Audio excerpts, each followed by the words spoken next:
मसीह में मेरे प्यारे भाइयों बहनों, गॉड ब्लेस यू। परमेश्वर आप सबों को आशीष दे। लूका अध्याय 13 कुल आयत 35। मन फिराओ या नाश हो। उस समय कुछ लोग आ पहुंचे और उससे उन गलीलियों की चर्चा करने लगे जिनका लहू पिलातुस ने उन्हीं के बलिदानों के साथ मिलाया था। ये सुन उसने उनसे उत्तर में ये कहा, क्या तुम समझते हो कि ये गलीली और सब गलीलियों से अधिक पापी थे कि उन पर ऐसी विपत्ति पड़ी? मैं तुमसे कहता हूँ कि नहीं, परंतु यदि तुम मन न फिराओगे तो तुम सब भी इसी रीति से नष्ट होगे। या क्या तुम समझते हो कि वे 18 जन जिन पर सिलोह का गुम्मट गिरा और वे दब कर मर गए, यरूशलेम के और सब रहने वालों से अधिक अपराधी थे? मैं तुमसे कहता हूँ कि नहीं, परंतु यदि तुम मन न फिराओगे तो तुम सब भी इसी रीति से नष्ट होगे। फल रहित अंजीर के पेड़ का दृष्टांत। फिर उसने ये दृष्टांत भी कहा, किसी की अंगूर की बारी में एक अंजीर का पेड़ लगा हुआ था। वह उसमें फल ढूंढने आया परंतु ना पाया। तब उसने बारी के रखवाले से कहा, देख, 3 वर्ष से मैं इस अंजीर के पेड़ में फल ढूंढने आता हूँ परंतु नहीं पाता। इसे काट डाल कि ये भूमि को भी क्यों रोके रहे। उसने उसको उत्तर दिया, हे स्वामी, इसे इस वर्ष और रहने दे कि मैं इसके चारों ओर खोद कर खाद डालूं। यदि आगे को फले तो भला, नहीं तो उसे काट डालना। सबत के दिन कुबड़ी स्त्री को चंगा करना। सबत के दिन वह एक आराधनालय में उपदेश कर रहा था। वहाँ एक स्त्री थी जिसे 18 वर्ष से एक दुर्बल करने वाली दुष्टात्मा लगी थी और वह कुबड़ी हो गई थी और किसी रीति से सीधी नहीं हो सकती थी। यीशु ने उसे देखकर बुलाया और कहा, हे नारी, तू अपनी दुर्बलता से छूट गई। तब उसने उस पर हाथ रखे और वह तुरंत सीधी हो गई और परमेश्वर की बड़ाई करने लगी, इसलिए कि यीशु ने सबत के दिन उसे अच्छा किया था। आराधनालय का सरदार रिसियाकर लोगों से कहने लगा, 6 दिन हैं जिनमें काम करना चाहिए, अतः उन ही दिनों में आकर चंगे हो, परंतु सबत के दिन में नहीं। ये सुनकर प्रभु ने उत्तर दिया, हे कपटियों, क्या सबत के दिन तुम में से हर एक अपने बैल या गधे को धान से खोद कर पानी पिलाने नहीं ले जाता? तो क्या उचित न था कि ये स्त्री जो अब्राहम की बेटी है, जिसे शैतान ने 18 वर्ष से बांध रखा था, सबत के दिन इस बंधन से छुड़ाई जाती? जब उसने ये बातें कही तो उसके सब विरोधी लज्जित हो गए और सारी भीड़ उन महिमा के कामों से जो वह करता था आनंदित हुई। राई के दाने का दृष्टांत। फिर उसने कहा, परमेश्वर का राज्य किसके समान है और मैं उसकी उपमा किससे दूं? वह राई के एक दाने के समान है जिसे किसी मनुष्य ने लेकर अपनी बारी में बोया और वह बढ़कर पेड़ हो गया और आकाश के पक्षियों ने डालियों पर बसेरा किया। खमीर का दृष्टांत। उसने फिर कहा, मैं परमेश्वर के राज्य की उपमा किससे दूं? वह खमीर के समान है जिसको किसी स्त्री ने लेकर 3 पसेरी आटे में मिलाया और होते होते सब आटा खमीर हो गया। साकेत द्वार। वह नगर नगर और गांव गांव होकर उपदेश करता हुआ यरूशलेम की ओर जा रहा था, तो किसी ने उससे पूछा, हे प्रभु, क्या उद्धार पाने वाले थोड़े हैं? उसने उनसे कहा, सकेत द्वार से प्रवेश करने का यत्न करो, क्योंकि मैं तुमसे कहता हूँ कि बहुत से प्रवेश करना चाहेंगे और न कर सकेंगे। जब घर का स्वामी उठकर द्वार बंद कर चुका हो और तुम बाहर खड़े हुए द्वार खटखटाकर कहने लगो, हे प्रभु, हमारे लिए खोल दे, और वह उत्तर दे, मैं तुम्हें नहीं जानता, तुम कहाँ के हो? तब तुम कहने लगोगे, हमने तेरे सामने खाया पिया और तूने हमारे बाजारों में उपदेश किया। परंतु वो कहेगा, मैं तुमसे कहता हूँ, मैं नहीं जानता, तुम कहाँ से हो? हे कुकर्म करने वालों, तुम सब मुझसे दूर हो। वहाँ रोना और दांत पीसना होगा जब तुम अब्राहम और इसहाक और याकूब और सब भविष्यवक्ताओं को परमेश्वर के राज्य में बैठे और अपने आप को बाहर निकाले हुए देखोगे और पूर्व और पश्चिम, उत्तर और दक्षिण से लोग आकर परमेश्वर के राज्य के भोज में भागी होंगे। और देखो, कुछ पिछले हैं वे पहले होंगे और कुछ जो पहले हैं वे पिछले होंगे। हेरोदेस की शत्रुता। उसी घड़ी कुछ फरीसियों ने आकर उससे कहा, यहाँ से निकल कर चला जा, क्योंकि हेरोदेस तुझे मार डालना चाहता है। उसने उनसे कहा, जाकर उस लोमड़ी से कह दो कि देख, मैं आज और कल दुष्ट आत्माओं को निकालता और बीमारों को चंगा करता हूँ और तीसरे दिन अपना कार्य पूरा करूँगा।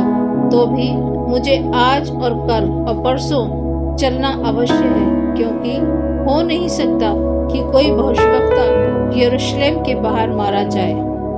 यरूशलेम के लिए विलाप। हे यरूशलेम, हे यरूशलेम, तू जो भविष्यवक्ताओं को मार डालता है और जो तेरे पास भेजे गए उन पर पथराव करता है। कितनी ही बार मैंने ये चाहा कि जैसे मुर्गी अपने बच्चों को अपने पंखों के नीचे इकट्ठा करती है, वैसे ही मैं भी तेरे बालकों को इकट्ठा करूं, पर तुमने ये ना चाहा। देखो, तुम्हारा घर तुम्हारे लिए उजाड़ छोड़ा जाता है और मैं तुमसे कहता हूँ, जब तक तुम ना कहोगे धन्य है वह जो प्रभु के नाम से आता है, तब तक तुम मुझे फिर कभी ना देखोगे। आमीन।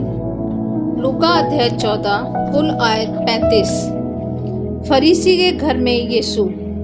फिर वह सबत के दिन फरीसियों के सरदारों में से किसी के घर रोटी खाने गया और वह उसकी घात में थे। वहाँ एक मनुष्य उसके सामने था जिससे जलंधर का रोग था। इस पर यीशु ने व्यवस्थापकों और फरीसियों से कहा, क्या सबत के दिन अच्छा करना उचित है या नहीं? परंतु वे चुपचाप रहे। तब उसने उसे छूकर चंगा किया और जाने दिया और उनसे कहा, तुम में से ऐसा कौन है जिसका गधा या बैल कुएं में गिर जाए और वह सबत के दिन उसे तुरंत बाहर ना निकाले? वे इन बातों का कुछ उत्तर ना दे सके। नम्रता और आतिथ्य सत्कार। जब उसने देखा कि आमंत्रित लोग कैसे मुख्य मुख्य जगह चुन लेते हैं, तो एक दृष्टांत देकर उनसे कहा, जब कोई तुझे विवाह में बुलाए तो मुख्य जगह में ना बैठना, कहीं ऐसा ना हो कि उसने तुझसे भी किसी बड़े को नेवता दिया हो और जिसने तुझे और उसे दोनों को नेवता दिया है आकर तुझसे कहे, इसको जगह दे, और तब तुझे लज्जित होकर सबसे नीची जगह में बैठना पड़े। पर जब तू बुलाया जाए तो सबसे नीची जगह जा बैठ, कि जब वह जिसने तुझे नेवता दिया है आए तो तुझसे कहे, हे मित्र, आगे बढ़कर बैठ। तब तेरे साथ बैठने वालों के सामने तेरी बड़ाई होगी, क्योंकि जो कोई अपने आप को बड़ा बनाएगा वह छोटा किया जाएगा, और जो कोई अपने आप को छोटा बनाएगा वह बड़ा किया जाएगा। तब उसने अपने नेवता देने वाले से भी कहा, जब तू दिन का या रात का भोज करे तो अपने मित्रों या भाइयों या कुटुंबियों या धनवान पड़ोसियों को ना बुला, कहीं ऐसा ना हो कि वे भी तुझे नेवता दें और तेरा बदला हो जाए। परंतु जब तू भोज करे तो कंगालों, टुंडों, लंगड़ों और अंधों को बुला, तब तू धन्य होगा, क्योंकि उनके पास तुझे बदला देने को कुछ नहीं, परंतु तुझे धर्मियों के जी उठने पर इसका प्रतिफल मिलेगा।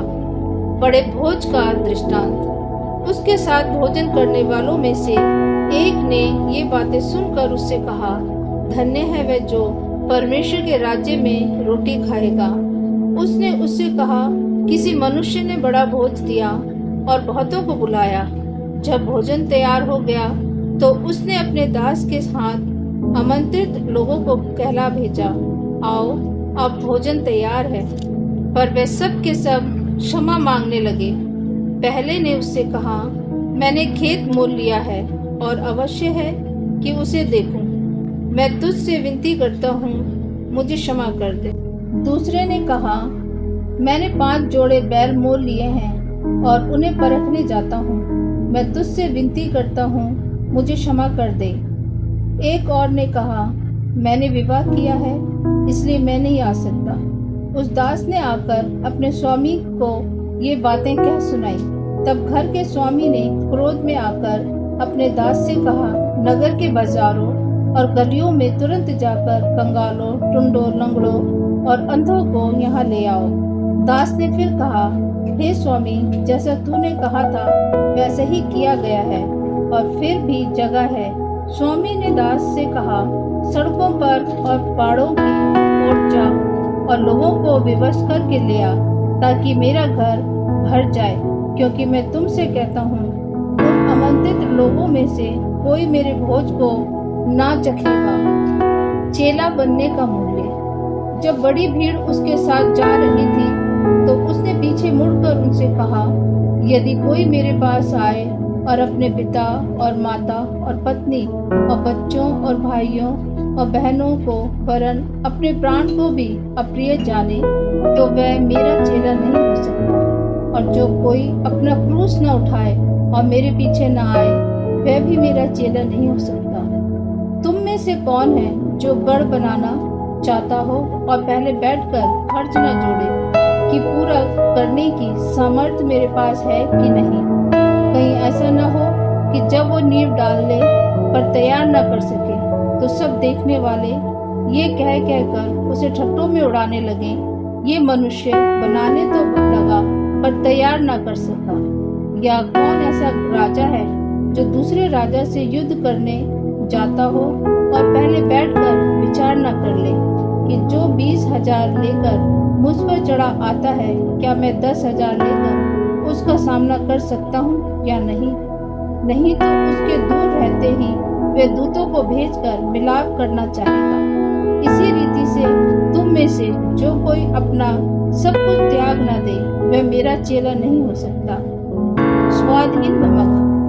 नमक तो अच्छा है, परंतु यदि नमक का स्वाद बिगड़ जाए तो वह किस वस्तु से नमकीन किया जाएगा?